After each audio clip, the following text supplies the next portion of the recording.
If you're wondering how to make phone calls and stay digitally connected on your next cruise, I'll go over everything you need to know, answer frequently asked questions about using your cell phone on a cruise, cover 7 ways to save money, and give you 9 practical tips to get the best internet connection on a ship. If you have any questions that I don't cover, leave a comment below and I will make sure to answer it. You see, the only way I can continue to cruise as often as I do while running a business is to have some work done on a cruise. I know, don't you feel sad for me? But this means that I have had to test many different things on every cruise ship I've sailed and find the best way to stay digitally connected without blowing my budget. The information I cover in this video applies no matter what cruise line you're sailing on. I will give you some specific examples from Royal Caribbean, but most major cruise lines have very similar setups. So you can easily check each cruise line's website to find the exact packages, prices, and download their smartphone app. All right, let's quickly talk about the elephant in the room. Or should I say the whale in the ocean. Your regular cell phone plan won't work the same way out there in the middle of the ocean because those land-based cell towers are nowhere to be found. Instead, we rely on satellites, and roaming those networks is about as expensive as the first-class trip to the moon. By the way, some cell phone providers like AT&T do offer cruise plans, and I'll address them in the FAQ section here in a minute. So step 1, put your phone in an airplane mode and forget about using cellular data to call home. Once you've done that, you can safely enable Wi-Fi without fear of your phone racking up charges like it's on a shopping spree. If you want to make a call from the middle of the ocean to people back home, you have 3 options. First option is each stateroom has a phone that you can pick up and call other rooms for free. But for calls on land, Royal Caribbean offers a shore-to-ship service at a whopping $7.95 a minute. So I would say only use that if it's a true emergency. But it's so expensive. A much cheaper option is using Wi-Fi calling if your cell phone provider and device has that option. This is the option that we use on all our cruises with AT&T and iPhones. You will need to purchase an internet package either for the day or for the whole cruise to use the Wi-Fi calling. Just put your phone in airplane mode, connect to the ship's Wi-Fi, activate your plan, and you are good to go. It's like magic, but with fewer rabbits. If you don't have a Wi-Fi calling enabled on your device, you can use apps like WhatsApp or Skype that allow you to call and text over Wi-Fi. You will still need to pay for the internet access to use these apps to make calls. By the way, if you find this video helpful, give it a thumbs up and subscribe for more tips. So what's the best way to communicate with other passengers on the same sailing? Well, there are actually 5 ways. That's what I'm talking about. First, you can use the phone in the cabin to call the other cabin and leave a voicemail for free. Now, your friends and family would need to go back to the room to see that you called and get the message. Second, you can use the Royal Caribbean's app for free to chat with other guests on the ship. The problem that we routinely came up with is that the message pop-up does not show up on your phone, so you don't know when somebody sends you a chat. You have to open the app, you have to look at that little red button that's going to be marked in red to know that somebody texted you. Third, you can now use regular texting app on your phone connected to the free Wi-Fi without paying for the internet. Now, this has been a huge addition, and we use it all the time to communicate with people both on board and friends and family at home. However, it's still not 100% reliable. On our last cruises on Icon and Harmony, we routinely could not send a text, or it would show sent but never come through on the other end. So just know this and make sure you have a backup method of communicating. Fourth, if you buy an internet package for multiple devices, you can now call and text via Wi-Fi to anybody on board, just like you would to people on land. And fifth is that good old-fashioned method of writing a note for somebody and stick it on our door, leave it in their cabin to let them know where you're going. I mean, somehow people did survive for millennia without cell phones, right? Now let's quickly talk about Royal Caribbean's internet plans. They offer 2 main options, Surf and Surf and Stream. Surf is supposed to be good for checking email and scrolling through social media. However, the last 2 times that I tried it, it was about the speed of dial-up internet from the 90s, and I ended up upgrading to the next package. If you want to watch your favorite shows on Netflix while lounging by the pool, you will definitely need Surf and Stream package.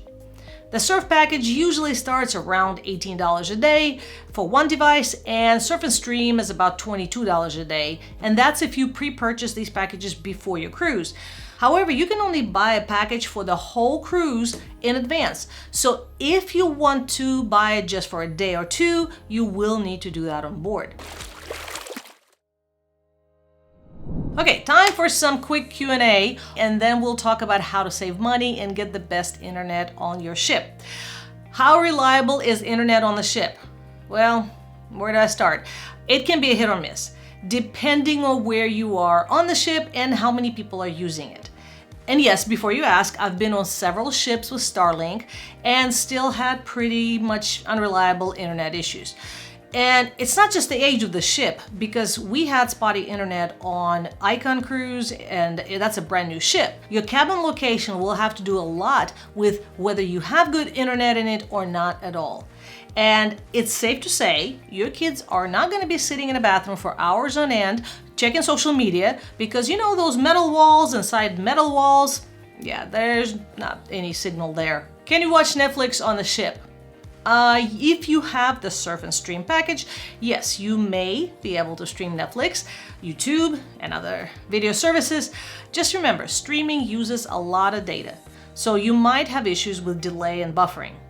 Can you do a video call on Zoom? Technically, yes, with Surf and Stream package. Practically, I've only been able to have good connection in a quiet enough spot for a business call once. Most of the time, the connection is not guaranteed to be good enough to trust a valued client or a business relationship, so I would highly recommend avoiding scheduling any important calls while on board. Can you use your phone as a hotspot? Unfortunately, no. When you connect it to the ship's Wi-Fi, it disables the phone's hotspot feature, so you can share your internet like it's Halloween candy. What about phone companies' cruise plans? Definitely check on them. Some of them are very reasonable. For example, AT&T has a cruise day pass for $15 a day that has the same allowance as your regular phone plan. Unfortunately, it's only available on a few newer ships and not at all on Royal Caribbean. Now for my favorite part, money-saving tips. I'm ready for it. Now this is going to be rapid fire, so listen fast. Number 1. Pre-purchase your internet package before you board. Prices are usually lower if you buy ahead of time. And remember, if you're a member of Crown and Anchor Society, you can get discounts on internet packages. As Diamonds, we get 1 free day of internet per sailing, so loyalty does pay off.